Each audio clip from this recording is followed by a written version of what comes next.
Allô tout le monde, c'est Karine, professeure de yoga à Sherbrooke. Donc aujourd'hui, je voulais vous montrer quatre types de V renversés pour les gens qui ont de la difficulté à faire le V renversé classique ou justement si vous êtes blessé, etc.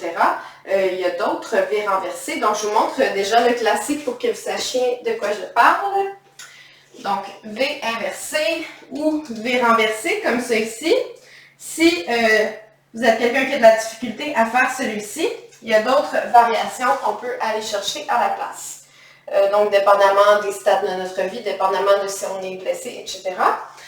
Donc, le premier que je vais vous montrer, c'est une variation de Balasana qui est la posture de l'enfant. Puis d'ailleurs, je vais tout de suite vous montrer aussi comment mesurer la bonne distance entre les mains et les pieds. Donc, les talons, les fessiers près des talons et les mains le plus loin possible devant. Donc ça, c'est la bonne distance pour moi entre mes mains et mes pieds dans mon V inversé. Donc, sans bouger les mains, sans bouger les pieds. Quand je retrouve mon V inversé, là, j'ai la bonne distance entre les deux. Mais si je n'avais pas pris ma mesure, ou que j'étais un petit peu plus loin ici, ben là, je serais comme dans un long V inversé ou même une semi-planche. Il y en a des fois qui sont un petit peu comme ça.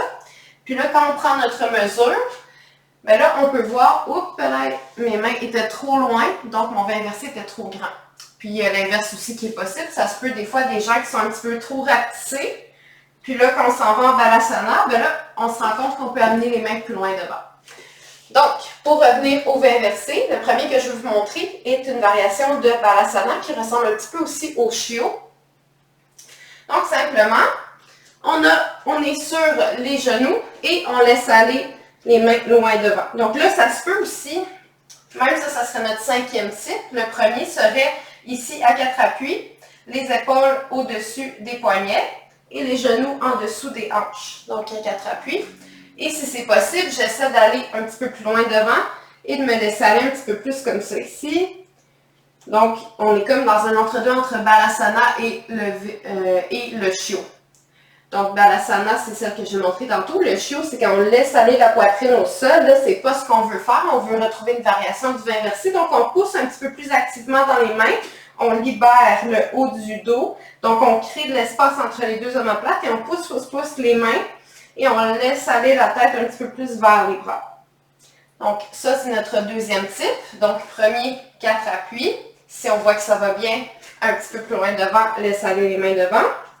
Si on a des difficultés au niveau des articulations des poignets, on peut utiliser deux blocs et déposer les mains sur ces blocs. Ça ne veut pas dire qu'on va faire ça toute notre vie, mais ça se peut que pendant certaines périodes, moi j'ai eu des périodes où est-ce que j'avais mal au poignet.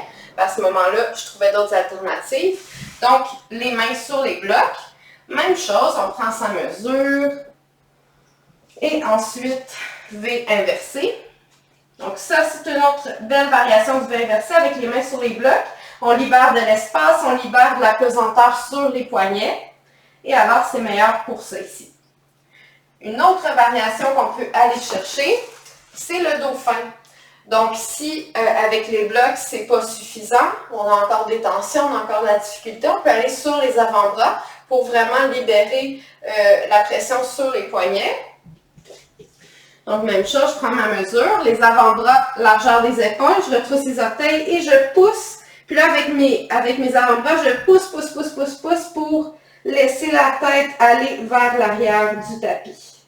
Donc, dans la posture du dauphin. Les fessiers retroussés vers le plafond, comme dans un V inversé classique. Donc, comme ça ici.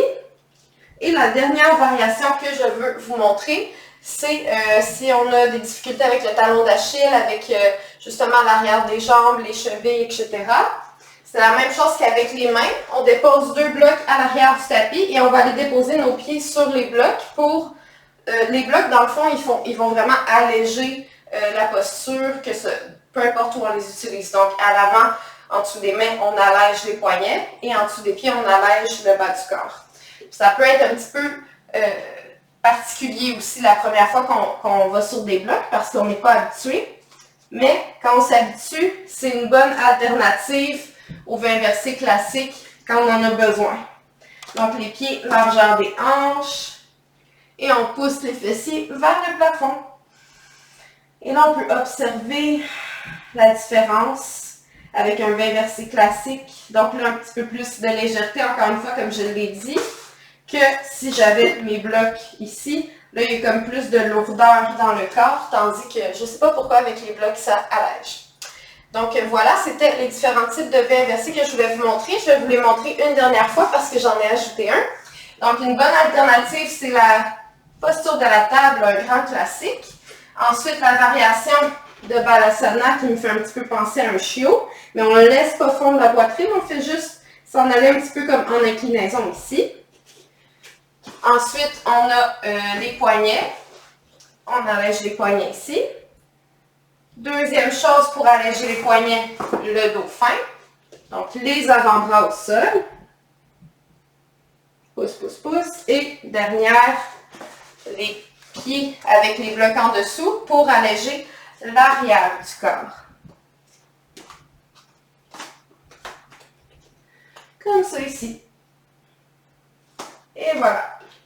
Donc, vous pouvez faire des tests, voir ce qui vous plaît. Vous pouvez aussi utiliser ces V inversés juste pour faire des petites variantes différentes.